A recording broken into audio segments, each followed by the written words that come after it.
The countdown is on as Donald Trump's trade war continues to get more dangerous for Canadian industries, so much so that other countries are agreeing with Trump and doubling down on some of his major issues he has with Canada and what he wants changed. But don't worry, the Canadian politicians said they're going to win in the end because Donald Trump is mean. Speaking of, he's under fire for some recent comments, which I think we need to get into because there's some backstory there required. All of this is going on while the Bank of Canada is talking about how poor the Canadian economy is doing. And at the end of the video, we have a concerning trend with both employment and jobs, which is now starting to show its face in America, affecting both countries.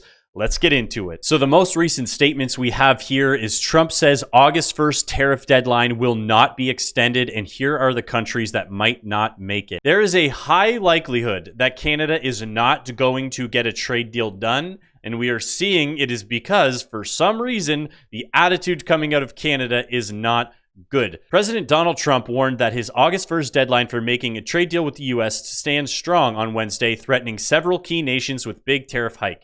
The August 1st deadline is the August 1st deadline. It stands strong and will not be extended. A big day for America, Trump wrote on Truth Social using all caps. Here are the major countries that still need to negotiate deals with the U.S. The one we really want to feature on is Canada because some of these things can be addressed.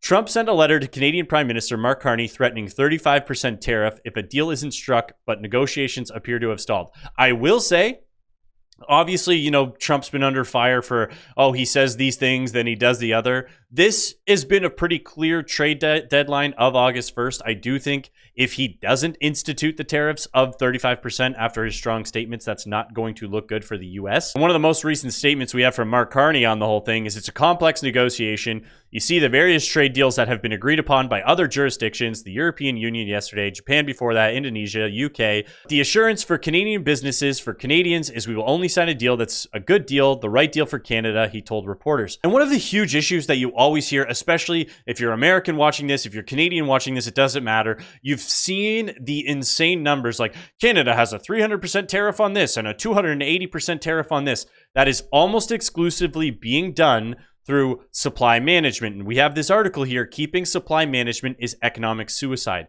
The reason I want to talk about this is because we are going to show shortly other countries for years have been complaining about this and nothing has been done until Donald Trump brought it to the forefront. We're approaching the end game of the current round of negotiations between Canada and the U.S. on a new comprehensive trade deal. The outcome of the talks is still very much uncertain. While it appears early on as if progress was being made, President Donald Trump has made no secret of the fact that several major obstacles remain. Favorite targets of his have been our banking rules and regulations and our protection against digital and cultural sectors, in addition to non-trade irritants like our border policies. So, I, on the channel, for a long time, even before Donald Trump was as vocal about it, have had a problem with Canada's banking rules and regulations. Other countries, for decades, have complained about Canada's banking regulations. We have always had one of the worst banking systems in Canada. Canadians have no choice. There's basically 5 banks. They control everything. Canada has the highest consumer banking fees in the world, and that's because we have a banking cartel. But at the very top of the list of Canada's policy is supply management. This was a serious irritant in the renegotiated NAFTA treaty in 2017-18 during Trump's first term, which has resulted in Canada making relatively small concessions, basically none, and it has reemerged as perhaps the greatest stumbling block to a new deal. President Trump has railed against it numerous times and has repeatedly stated that he views it as fundamentally unfair to American farmers. Again, this is where the tariffs come from. Because Canada has insane dairy tariffs. And before people in the comments go, well, the Americans have to hit the quota. And then once they hit the quota, then it goes up to 280 million%. I understand that. The fact is, supply management is set up in such a way that it discourages American farmers from even wanting to compete in Canada. But guess what? Supply management is bad for Canadians inside of Canada. So not only is it bad from an overall competition standpoint and free market standpoint, Canadians pay some of the highest dairy prices in the G7 directly because of supply management. Nobody benefits from this except the dairy farmers. And I'm going to show you one of the other countries who has a problem with this. This is an article from New Zealand. It says, tough stance on trade pays off. New Zealand's threat to apply retaliatory tariffs on Canadian goods does what years of diplomacy could not, writes Nigel Sterling. Are tariffs always wrong? Can they sometimes be a circuit breaker that's needed to get countries to the negotiating table and seriously considering opening up their markets to more competition? Last week was a case in point.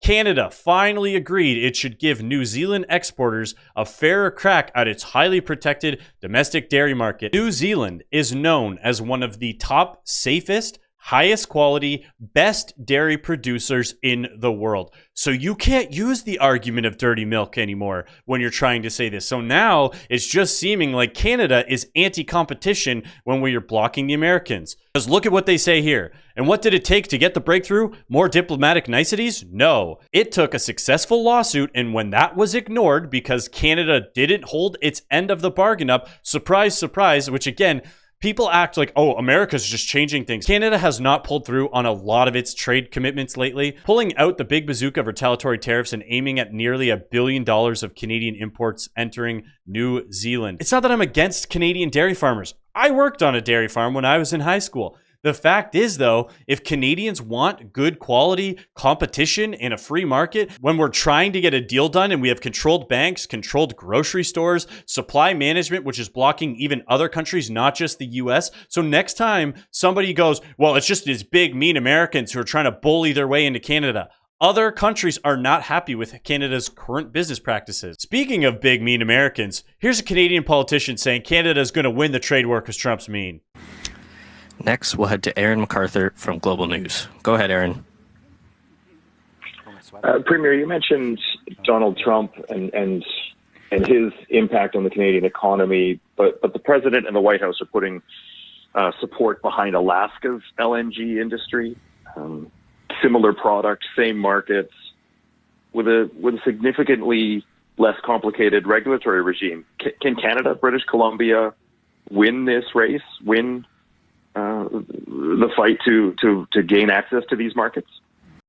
The question is, can Canada win? Yes, absolutely. Canada has all of the potential in the world to absolutely win, be a top LNG producer, outproduce America, work with nations that want to work with us, all this stuff. But will Canada win? The answer is no.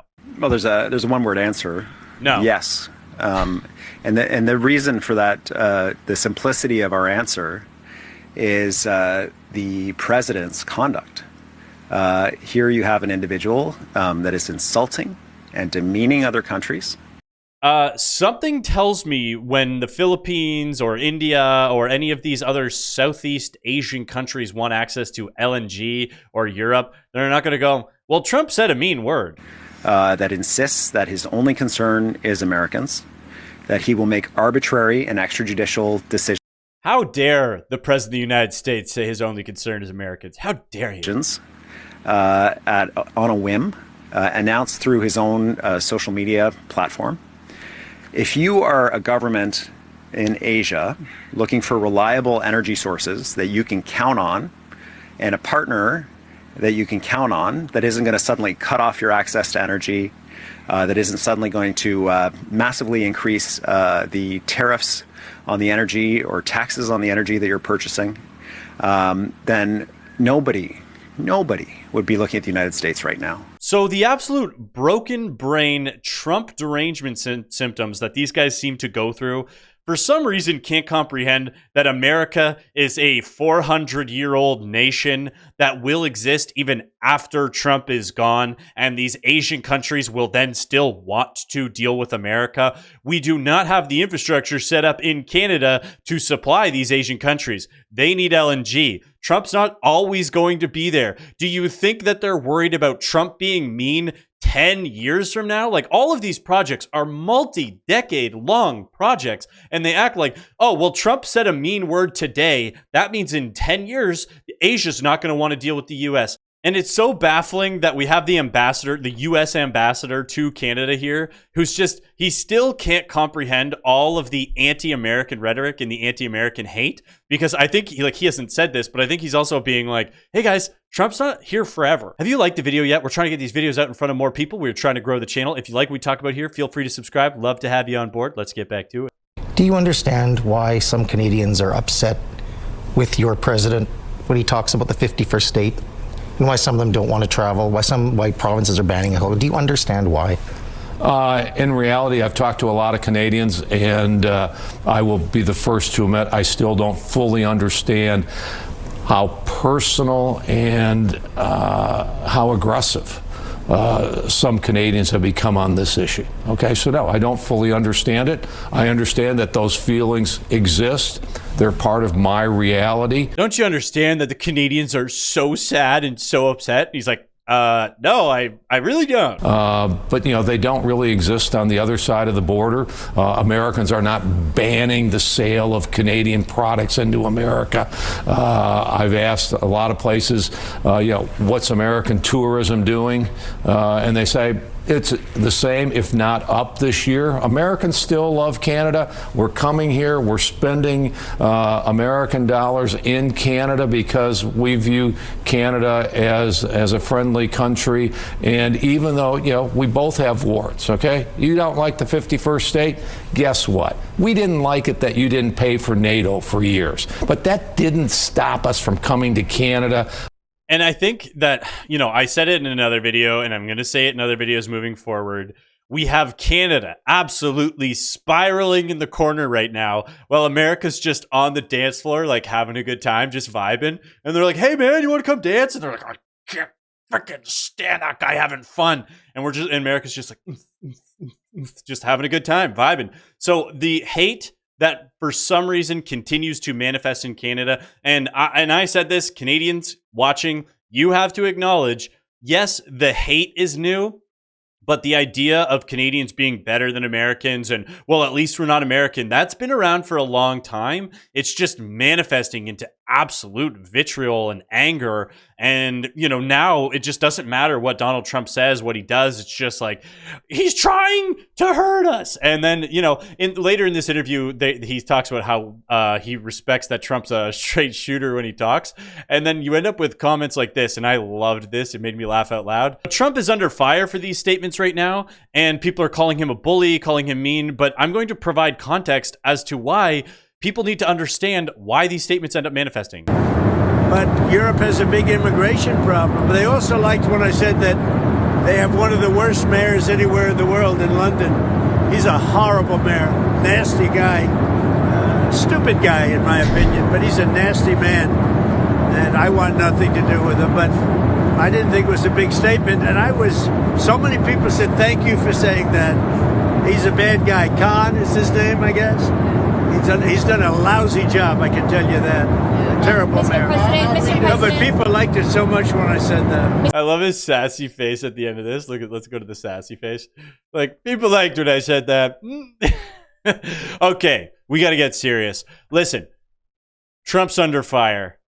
They're calling him mean. They're pretending like he just says these things. Here is that exact mayor who's not only aware of disparaging comments, disparaging protests, all of these things happening about Donald Trump, he's endorsing and condoning it, saying, yeah, I stand behind it. Do you personally approve this blimp of the President of the United States in a topless, in a nappy, to fly at Parliament? Did you personally approve it? No, but I support the GLA in the decision they took. So who did approve well, it? It's the GLA. We're a corporate body, but we took the decision. Can I explain to you? Is it your responsibility to approve that? There are two issues. One is the... So it's his responsibility to approve it, and he supports it. This is what they're talking about. This was a publicly government-endorsed attack on Donald Trump, which they've kept this blimp. They've reinflated it multiple times because they wanted to attack Donald Trump. You think that's not disrespectful? You think if other world leaders weren't having that done in America, it wouldn't be front page news of them saying, oh, look, you know, they're absolutely attacking the Prime Minister of the UK. Trump and the Americans are such a bully. Look, I think they should have the freedom to do it. I don't think they should not be allowed to do it. But if you're going to make a disrespectful attack on Donald Trump, and then he also comes out and says he doesn't like you, he thinks you're a nasty guy, you're not allowed to complain and say, well, oh, he was so mean to me. And even though Trump's been under fire for being a bully and people saying all this stuff, he did come out with a pretty serious response. Let's get into that. Please welcome onto the tee the 45th and 47th President of the United States of America, Donald J. Trump.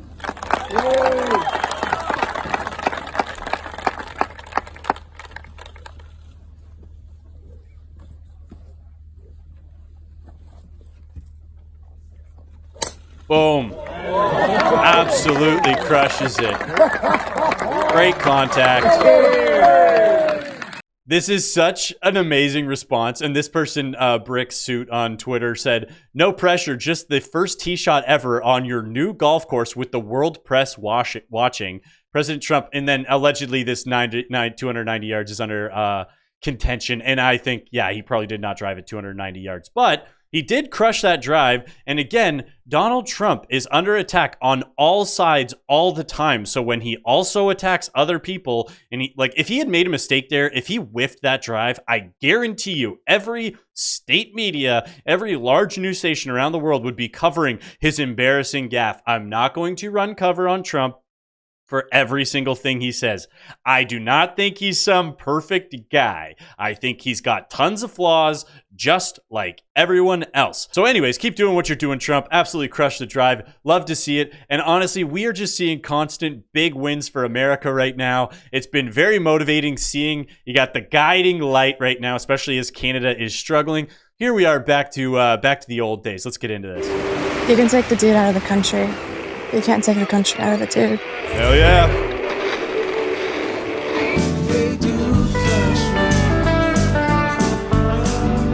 Wish you were here. I don't even know what product Hey Dude is, but I'm just glad to see this level of advertising is back. You guys probably heard about the American Eagle controversy that Sydney Sweetie just had.